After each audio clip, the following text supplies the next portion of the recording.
یار تو کل پہ دھڑکے ایپیسوڈ 9۔ صحیح میں نے جان بوجھ کے نہیں کیا، پتہ نہیں کیسے میرا ہاتھ اٹھ گیا۔ نجمہ بیگم مسلسل روتے ہوئے نڈھال ہو رہی تھی۔ میں جانتا ہوں نجمہ، لیکن اتنا شدید رد عمل؟ وہ میری جان ہے نجمہ، میرے دونوں بچے ہمارے جینے کی وجہ ہیں۔ میں نے کبھی اسے تیز نظر سے دیکھا نہیں، لیکن تم نے آج اس پر ہاتھ اٹھا دیا۔ اس کے سامنے میں نے کچھ نہیں کہا، لیکن آئندہ ایسا نہیں ہونا چاہیے۔ وہ آخر میں کچھ سخت لہجے میں بولتے وہاں سے چلے گئے، جبکہ وہ پیچھے افسوس سے اپنے ہاتھوں کو دیکھ رہی تھی۔ دائر میری جان بس کرو نہ رونا۔ ماما کو غصہ آ گیا تھا، ورنہ تم جانتی ہو نا کہ وہ تم سے بہت پیار کرتی ہے۔ ازمیر نے اس کے آنسو صاف کرتے بولا۔ ماہی ماما نے مجھے تھپڑ مارا، میں نے صرف مذاق کیا تھا، لیکن ماما نے مجھے مارا ایسے جیسے میں نے کوئی گناہ کر دیا ہو۔ وہ روتے ہوئے بولی۔ بس میری جان، میں سمجھاؤں گا ماما کو، بدگمان نہیں ہوتے۔ وہ ماما ہے ہماری، ہمارا برا نہیں چاہتی، بس انہیں غصہ آ گیا تھا۔ سب ٹھیک ہو جائے گا۔ وہ اس کا سر سینے سے لگائے بولا۔ بڑی مشکلوں سے ازمیر نے اسے چپ کروایا تھا۔ وہ اس کے کمرے میں آئی تو گھپ اندھیرا تھا۔ شہرام کہاں ہیں آپ؟ وہ پورا کمرہ دیکھ چکی تھی، لیکن وہ کہیں نہیں تھا۔ وہ کمرے سے واپس جانے لگی جب اسے بالکنی میں کوئی کھڑا نظر آیا۔ وہ پلٹ کر بالکنی میں گئی تو شہرام وہیں صوفے پر آنکھیں موندے بیٹھا تھا۔ شہرام، آپ یہاں کیا کر رہے ہیں؟ وہ اس کے پاس بیٹھتے بولی تو شہرام نے آنکھیں کھولتے اسے دیکھا۔ دل چندہ، تم کب آئی؟ ابھی آئی، کمرے میں دیکھا تو آپ نہیں تھے۔ واپس جانے لگی تو یہاں کسی کا گمان ہوا تو یہیں آ گئی۔ لیکن آپ اس طرح سے کیوں بیٹھے ہیں؟ اب تو سردی بھی پڑ رہی ہے اور آپ بنا کسی شال کے یہاں بیٹھے ہیں۔ وہ فکر مندی سے بولی تو وہ ہلکا سا مسکراتے اس کے قریب آیا اور اس کے گرد حصار بنا کر اسے سینے سے لگایا۔ دل چاہ رہا تھا یہاں بیٹھنے کا۔ سردی میں بیٹھنے کا بھی اپنے مزہ ہے، لیکن جب من پسند شخص ساتھ ہو تو ہر چیز کا مزہ دوبالا ہو جاتا ہے۔ اس کی آنکھوں میں دیکھتے بولا تو وہ بھی مسکرا دی۔ بات بدلنا تو کوئی آپ سے سیکھے شہرام۔ آپ بتانا نہیں چاہتے تو وہ الگ بات ہے، میں آپ کو فورس نہیں کروں گی، لیکن مجھے اتنا پتہ ہے کہ کوئی نہ کوئی بات تو ضرور ہے۔ یہ پریشانی آپ کے چہرے پر مجھے تو صاف دکھ رہی ہے، باقی مجھے نہیں پتہ۔ دل میری جان، ایسی کوئی بات نہیں ہے، بس آج کل کام زیادہ ہوتا ہے تو تھکن محسوس ہو رہی تھی۔ وہ نہیں چاہتا تھا کہ اس کے باہر کے معاملات کا گھر والوں کو کچھ بھی پتہ چلے، لیکن دل کو پریشان دیکھ کر وہ سمجھ گیا تھا کہ وہ اس کی پریشانی جان گئی ہے، لیکن پھر بھی اس نے کور کرنے کی کوشش کی تھی۔ چائے بنا دوں؟ آپ کو اچھا محسوس کریں گے، ساتھ میں پین کلر بھی لا دیتی ہوں۔ اٹھنے لگی تو شہرام نے اسے کلائی سے پکڑا۔ مجھے اس وقت کسی پین کلر کی چائے کی ضرورت نہیں ہے، مجھے بس میری دل کی ضرورت ہے اس وقت، کیا وہ مجھے دے سکتی ہو؟ اس نے ایک جھٹکے سے خود کے قریب کرتے بولا تو وہ سرخ ہوتی سر ہلا گئی تو شہرام نے مسکراتے ہوئے اسے مزید خود کے قریب کیا۔ اس طرح کہ اس کے سینے پر سر ٹکائے، بازو اس کی کمر کی گرد لپیٹتے سامنے آسمان پر کھڑے چاند کو دیکھ رہی تھی، جبکہ وہ اس کے سر سے اپنی گال ٹکائے اس کے گرد حصار بنائے آنکھیں بند کیے اسے محسوس کر رہا تھا۔ وہ واقعی ٹینشن میں تھا۔ سیٹ نواز والے کیس کی وجہ سے اسے بہت دھمکیاں دی گئی تھیں۔ سب سے بڑی بات اس فیملی کی دھمکی بھی دی گئی تھی، لیکن وہ اپنی کی حفاظت کرنا جانتا تھا۔ شہرام، ہماری شادی کب ہوگی؟ دل کی بات سن کر اس کے لب مسکرا اٹھے۔ شوق ہو رہا ہے تمہیں شادی کا؟ ہاں۔ آپ نے دیکھا نہیں کیسے دونوں دلہنوں کو پروٹوکول دیا جا رہا ہے، ان کے نخرے اٹھائے جا رہے ہیں۔ حالانکہ اسی گھر میں ہی رہنا ہے دونوں نے، لیکن شہزادیوں کی طرح رکھا ہوا ہے سب نے۔ اتنے کپڑے، اتنی جیولری، اتنا میک اپ، جوتے اور ڈھیر ساری چوڑیاں، ان کے تو مزے ہیں قسم سے۔ کوئی کام نہیں کر رہی اور مجھے اور ہانی کو ملازمہ بنایا ہوا ہے۔ میں تھک جاتی ہوں، لیکن ماما کو ذرا جو ترس آئے۔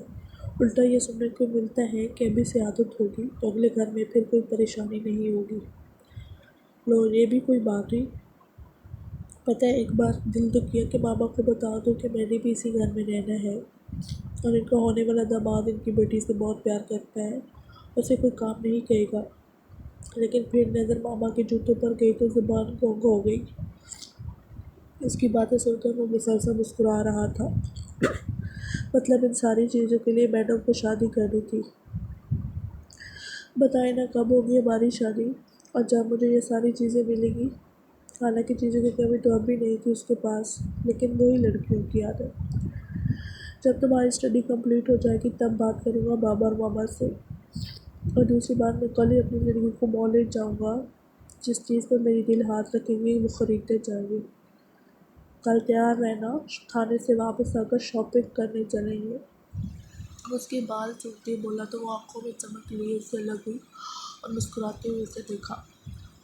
سچی شہنام، مجھے میری جان، وہ اس کی ناک دباتے بولا تو وہ کھلکھلاتی کے اس سے سیدھے سے جا لگی۔ کچھ دیر کے لیے صحیح شہنام اپنی ٹینشن بھول گیا تھا۔ اب وہ اس کی چھوٹی چھوٹی خواہشوں کو سن رہا تھا اور وہ بنا رکے مسلسل بولتی جا رہی تھی۔ وہ سیدھے رو کے گھر آیا تھا۔ نرگس بیگم گھر نہیں تھی جب تو دروازے پر دستک ہوا۔ وہ جو کچن میں کھڑی سبزی کاٹ رہی تھی ڈور بیل سنتی باہر آئی۔ کون ہے؟ دروازہ کھولنے سے پہلے پوچھا تو ازمیر کی آواز سن کر دروازہ کھول دیا۔ السلام علیکم۔ وعلیکم السلام۔ اسے راستہ دیکھی سائڈ پر ہوئی تو اندر آیا۔ وہ روح کو کچھ پریشان لگا۔ آپ اس وقت یہاں کیسے ازمیر؟ وہ بھی پریشان چہرہ لیے اس کے پیچھے آئی۔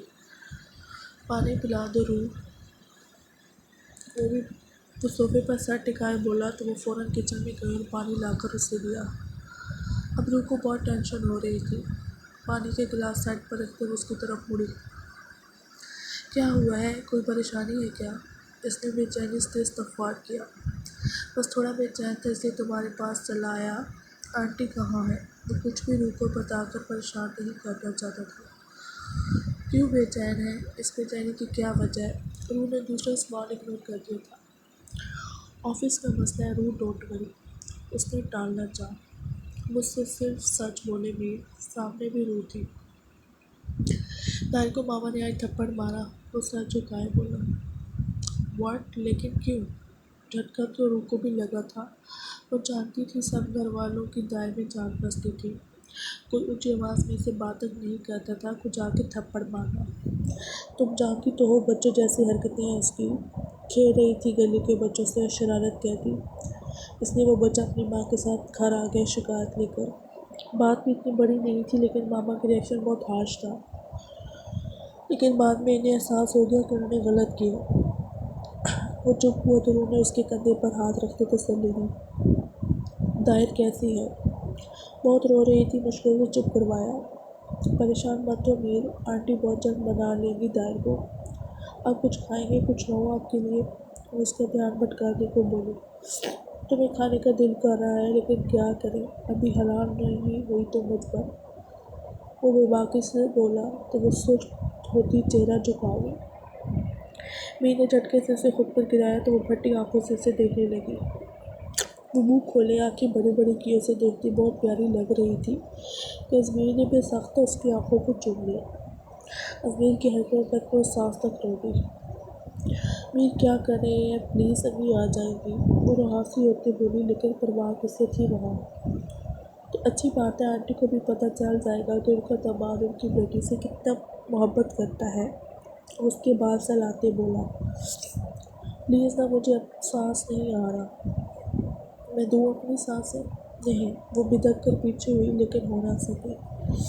اس کی مزاحمت دیکھ کر ازمیر نے اسے اٹھا کر اپنی گود میں بٹھایا۔ آنکھیں مکمل طور پر اس کے ہزار میں قید تھیں۔ ازمیر نے اس کے گلابی پڑتے رخساروں پر جب لب رکھے تو وہ سرخ پڑتی اس کی گردن میں چہرہ چھپا گئی، جبکہ ازمیر کی گرفت اس پر تنگ ہوئی۔ میر کوئی آ جائے گا۔ اس کی منمناہٹ سن کر وہ ہنس دیا، پھر آہستہ سے اس کے خود سے لگ گیا۔ کتنا ڈرتی ہو تم روح؟ جا رہا ہوں، ریلیکس، بس تم سے ملنے کو دل چاہ رہا تھا۔ وہ اس کا سر چومتے بولا۔ پھر سے ایک بار اس کے گالوں کو چومتا وہ اسے چھوڑے چلا گیا، جبکہ پیچھے سے بس سست چہرہ لیے مسکرا دی۔ سب لوگ ناشتے کی ٹیبل پر خاموشی سے بیٹھے ناشتہ کر رہے تھے۔ ایسا پہلی بار ہوا تھا کہ گھر میں اتنی خاموشی تھی، کیونکہ پہلے تو طاہر اور ازمیر کی باتیں ختم ہی نہیں ہوتی تھیں۔ نجمہ بیگم انہیں ڈانٹ کے چپ کرواتی تھی لیکن آج یہ خاموشی میں کاٹ رہی تھی۔ دونوں محل خاموشی سے ناشتہ کر رہے تھے۔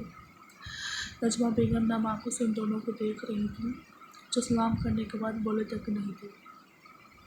یہ خاموشی تو سعید صاحب کو بھی کھل رہی تھی۔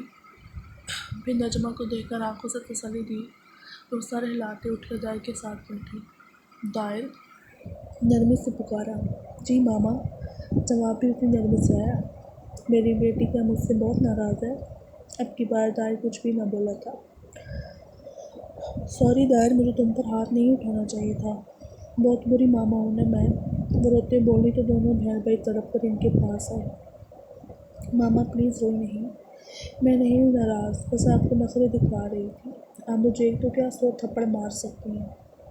ان کے دونوں ہاتھوں پر بوسہ دیتے بولی، سوری دائر۔ انہوں نے جھٹ سے بیٹے کو گلے لگایا تھا۔ میں تو سوتیلا ہوں ماں، ازمیر منہ بناتے بولا تو نجمہ نے اسے بھی سینے سے لگایا۔ میرا کیا قصور ہے بیگم؟ سعید صاحب بولے تو ازمیر اور دائر کا کہکہ چھوٹا، جبکہ نجمہ بیگم صرف پڑتی انہیں گھور رہی تھی۔ شرم کریں سعید، وہ بس اتنا ہی بولی۔ ماما ویسے بابا ٹھیک کہہ رہے ہیں۔ دائر نے شرارت کی تو انہوں نے اسے بھی گھورا، لیکن کچھ دیر بعد وہ بھی ہنس دی۔ ایک خوبصورت صبح کا آغاز ہوا تھا۔